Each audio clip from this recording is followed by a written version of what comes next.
Are you ready? Are you ready?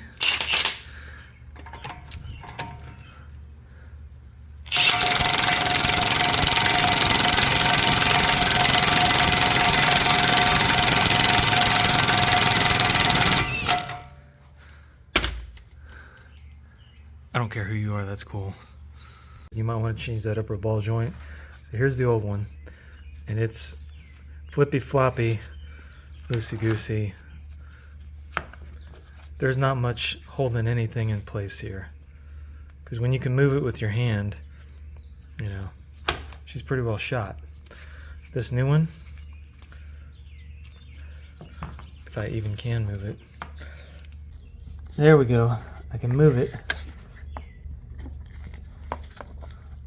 And that's what we want when you got a, 5,000 or 6,000 pound truck bearing down on the top.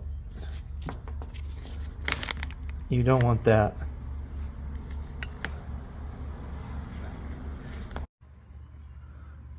Here's some other tips for you when you're putting this stuff back together.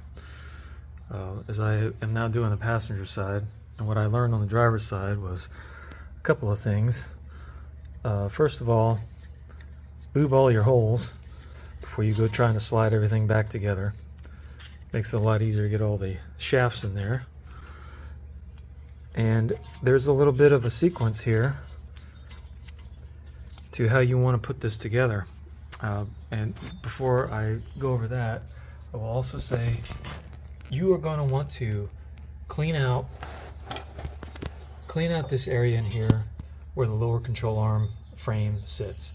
If it's rusty, like it was on the driver's side, clean the rust out, clean the dirt out, and then take some axle grease and lube up in that sucker, because, well, just trust me. Lube down there on the bottom part and up on the top part, on the front and back, for two reasons. It's going to make sliding this frame part of the lower control arm in a little easier, and your alignment technician is probably going to thank you as well when he's sliding this thing back and forth, trying to get your alignment right. It's just going to help everything. Now, as for the sequence of events of what's about to happen here, what you're going to have to do is put the ball joint down in here. You don't have to seat it all the way, just get it in there.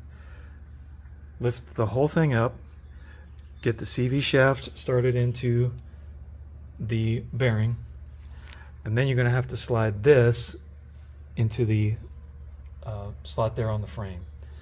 And there's a lot of weight going on here. If you haven't taken the rotor off yet, take all the brake stuff off, because if you put this in first and then you can get this in here, you're going to be fighting this unless you want to take the whole CV shaft out, which I don't want to do that.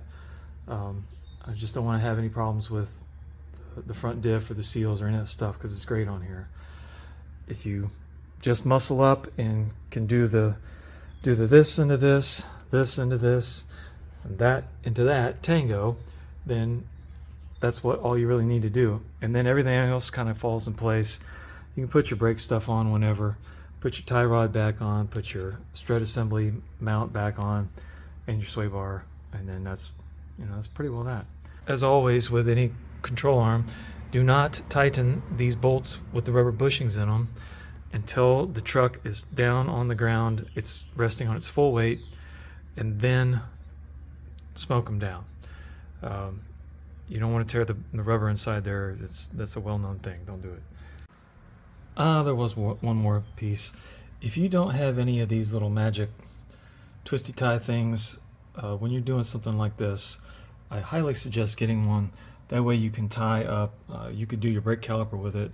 I've got these hooks from Motive, but you can tie up your CV to the strut assembly. You could tie up, I had the tie rod arm tied up out of the way, and I've used this plenty on other jobs. Get you a couple of those. It will make life so much easier. Easier than zip ties, reusable of course. They're worth it.